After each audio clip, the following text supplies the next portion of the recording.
Hello, peoples.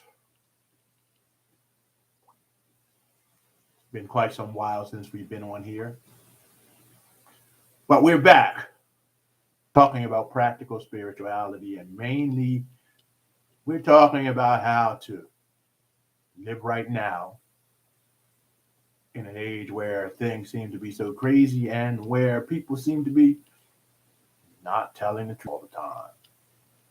All those people who we have learned to trust in and believe in have basically fallen by the wayside, and we find that we are all alone. And we're not alone because we chose to be alone. We happen to be alone because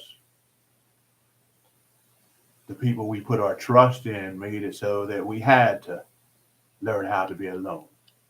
We adopted individualism, learned how to work the way they told us to work, striving and struggling to reach the top. All of the TV shows showed us the great hero who would always go riding off into the sunset after saving the day, but that hero never had friends or family members. Not very close friends anyway, unless they had one subservient friend who walked along with them and helped, and that friend usually got killed by the end. The TV shows, the books, all of those things taught us that the most important thing was to be self directed. In the 60s and 70s, we saw it in job interviews all the time or job advertisements when they said that we want people who are self motivated and aggressive back in the 60s. That's what we've all learned to try to be anyway, even if we weren't successful. And the worst part about it is that we have learned that we should be ashamed of ourselves if we haven't become that. So the big difficult part of our lives is learning that we have been BS'd most of our lives by church and state to be something we were never meant to be. And the reason why many of us are sad and depressed nowadays is not because of some deficiency that is happening within us. It's because we have been conditioned to do so. We've learned to live unnatural lives in this world because we have listened to all of the public relations, the PC language, all of the things that told us how we were supposed to be and what it meant to be a quote unquote man or woman. We've listened to that all of our lives, and what we've gathered by being super individualistic and thinking that we could trust no one and care for no one except people with certifications and PhDs and stamped by the government. All that has left us is alone, a person without real friends most of the time, or real community, with friendships even based on not what we can give or how we can grow, but what we can get from each other. And so we are struggling now to learn to live in the world, but the world we are struggling to learn to live in right now is an artificial world. It's not real. It's what the Buddhists call a delusion. It's not real. We have false premises and ideas about the way the world is and should be, and most of our other ideas and thoughts and things like that are stacked on top of the false ideas that we have been given. The problem with this is that it is even painful to really explore those false ideas, because when we begin to look at all that we have learned, all that we have thought was right and real, all that we have built our lives on, that we have come to love, and we find that they are not correct, it seems as though part of us is dying. We go through what is known as a grieving process. A grieving process has several parts. Maybe you can consider this and see if you might be grieving the loss of the world that you learned existed but doesn't. Several different emotions happen, and they're not necessarily in the same order. One emotion is anger. One is a feeling of total numbness. One is confusion. One is devout sadness and depression. And these often lead to acceptance of the way things really are.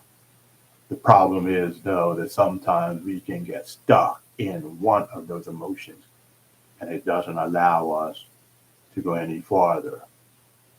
So if you are feeling numb about the way things are, or if you're feeling angry, it is probably because you're trapped in that level of grief and you don't know it. You don't know it because our society does not let us know it. And our society actually helps us stay stuck in levels of grief. That is why there are so many people in the world who are so very angry. People who are angry and don't know why. There is a video, a documentary called How Fox News Brainwashed My Father on Netflix. Talks about a guy, your average human being, driving back and forth to work today, and he started listening to AM radio where you had all of these far right speakers who basically were constantly putting down anybody who was not like them and getting people angry.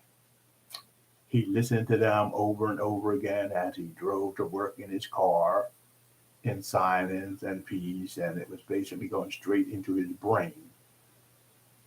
It was creating this feeling of anger that gave him strength and power. You see, when you're sad and you're depressed, or when you're tired or worn down or worried, anger is a good source of energy. So what this radio show and these radio shows we're doing and Fox News does is it constantly tells you false stories about some target that they hate. And what it does is it produces anger. And the anger makes it so that you can no longer think clearly and logically and use critical thinking because your body is flushed with anger. And after a time period, and you get used to this anger, what happens is that your body begins to need that type of anger to be strong and normal. It becomes an addiction. So instead of being able to talk with people who don't agree with you, you get angry instead. You say whatever you think or feel because you can't think clearly. So one thing that our society uses is by keeping us angry. It finds targets. Every time we begin to look at something that needs work in our society, something that can help us grow and help us become a better nation, a better people, a better community, what happens is our society points outside at someone else, some other country that is doing something horrible or committing atrocities, and it makes us angry at that other country with the other atrocities, so that it draws away our attention from what's going on right here and what's going on with ourselves. In that way, we never deal with the pain and the suffering within ourselves. We never deal with the healing that we need. We never move to the next stage of grieving. So we end up trapped in the process of grieving. And it is the same with sadness or depression. Sadness and depression come from learned helplessness. It comes from the fact that we try over and over again and we eventually give up.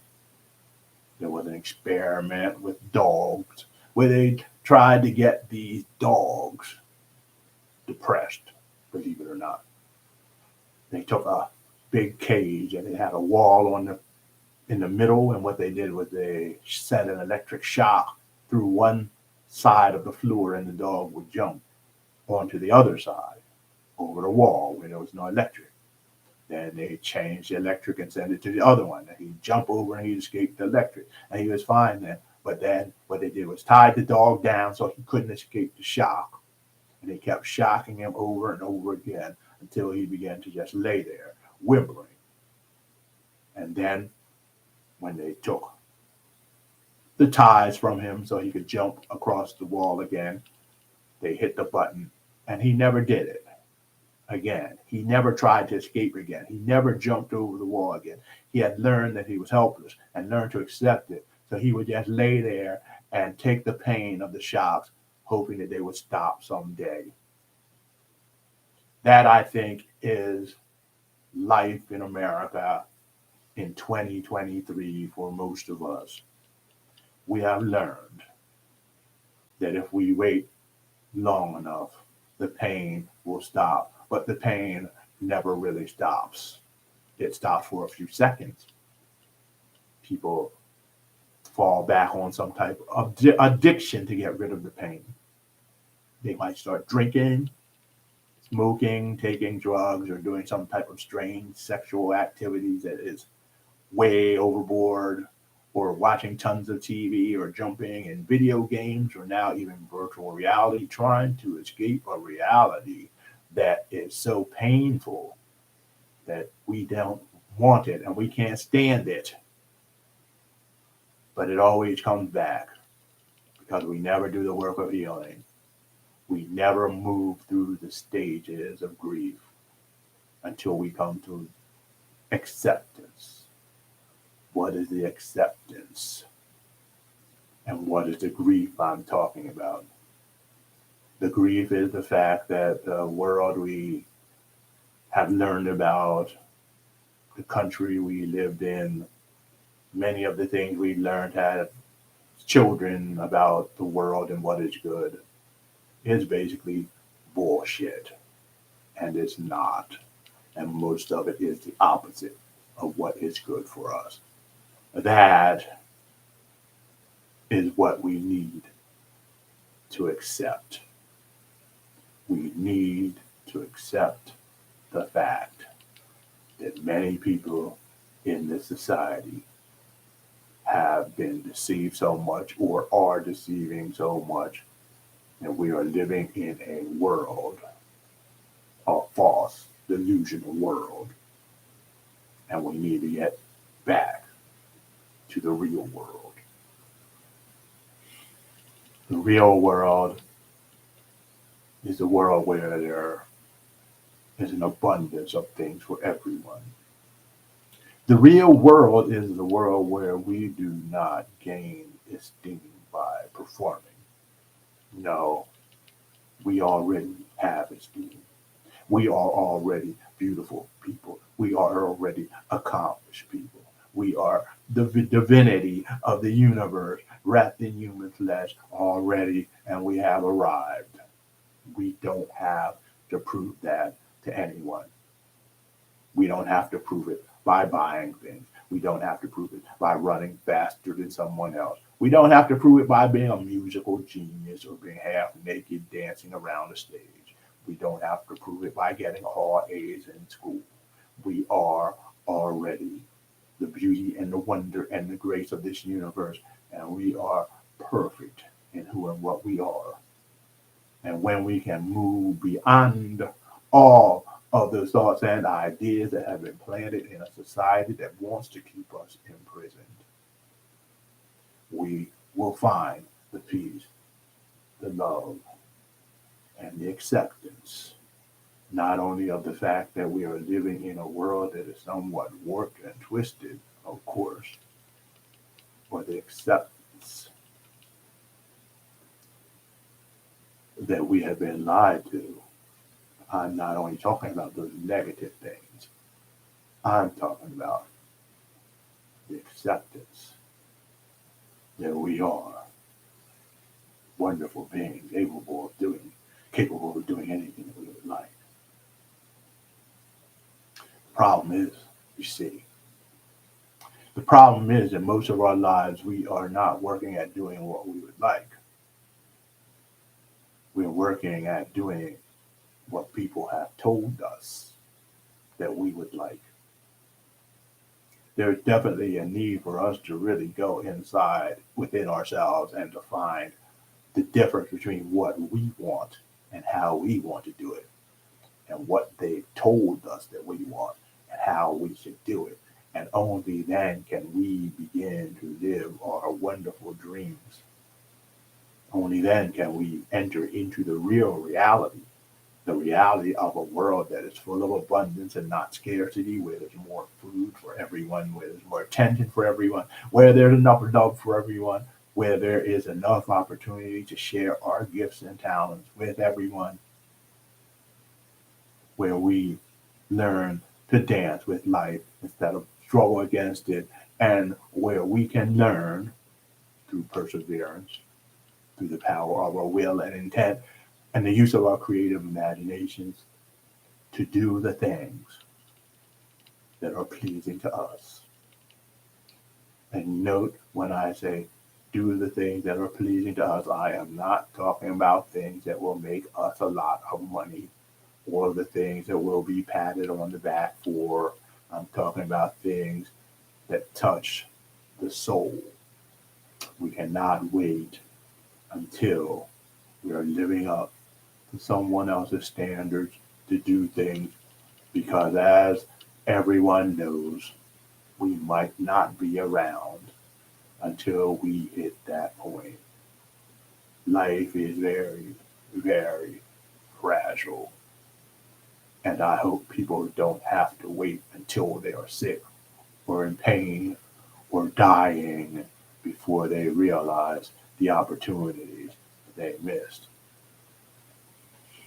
When I was young, very young, I remember my parents, they had raised 6 children. Well, they were in the process of raising us, and they said when they got old, they wanted to buy an RV and they wanted to travel all around the country. And so things were going on and on and on. And my father retired at, I think, 62 or 65. I'm not sure which age he retired at. But soon after that, he got lung cancer. So he spent much of his time struggling with this cancer. He never got a chance to really get the RV. First, he settled down after working all that time, tons of overtime in a chemical factory for more than 30 years. But by the time he got a chance to move into getting that RV, he had cancer. He ended up dying at an early age. Later, my mother ended up having a stroke. Their health went while they were waiting to fulfill their dream.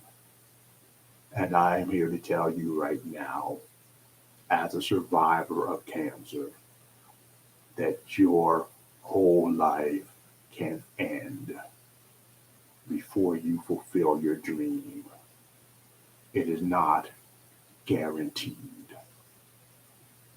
We act like life is guaranteed, putting off things way into the future, thinking that the only way that we can do certain things is when we have gotten enough money or enough status as described and defined by the larger society.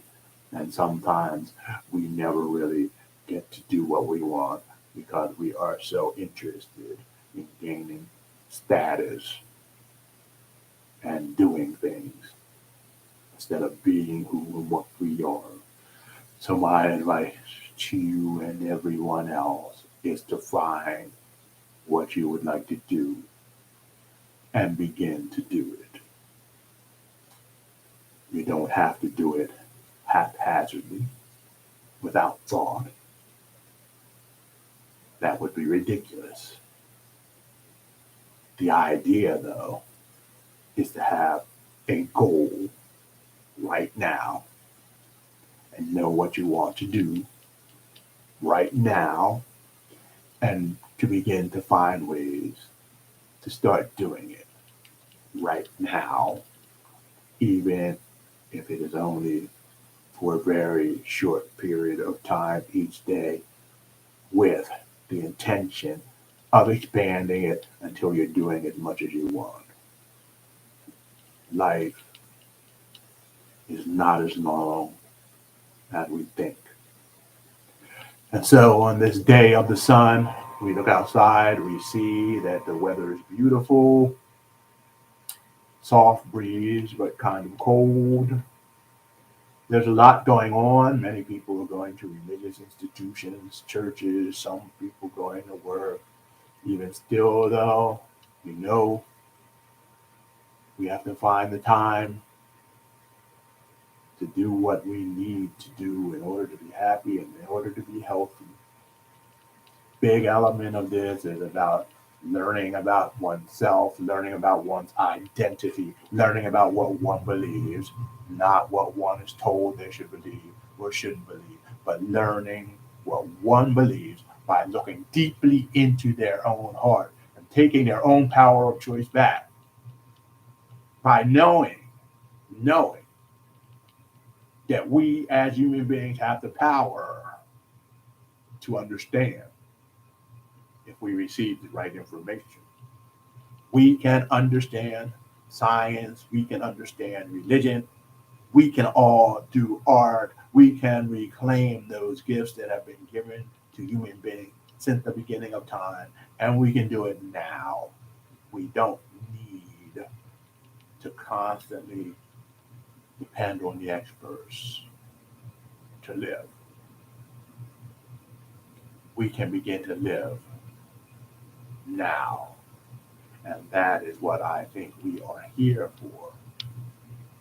We are here on this earth, living in time and space in these bodies to learn, to be on earth what we have always been, divine beings, the worship of ages in earthen vessels.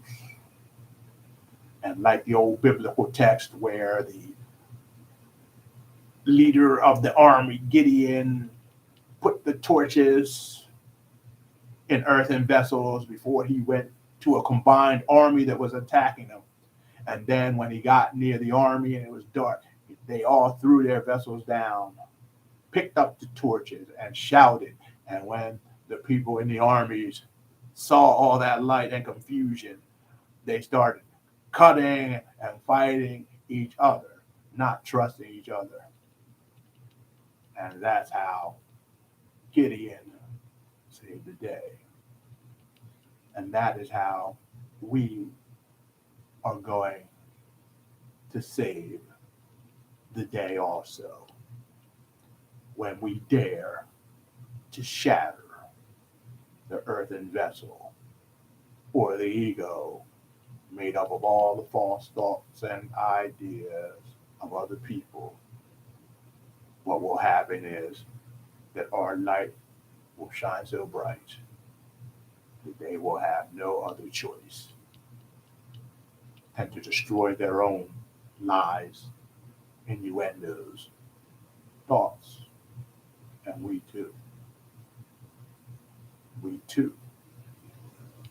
will be free.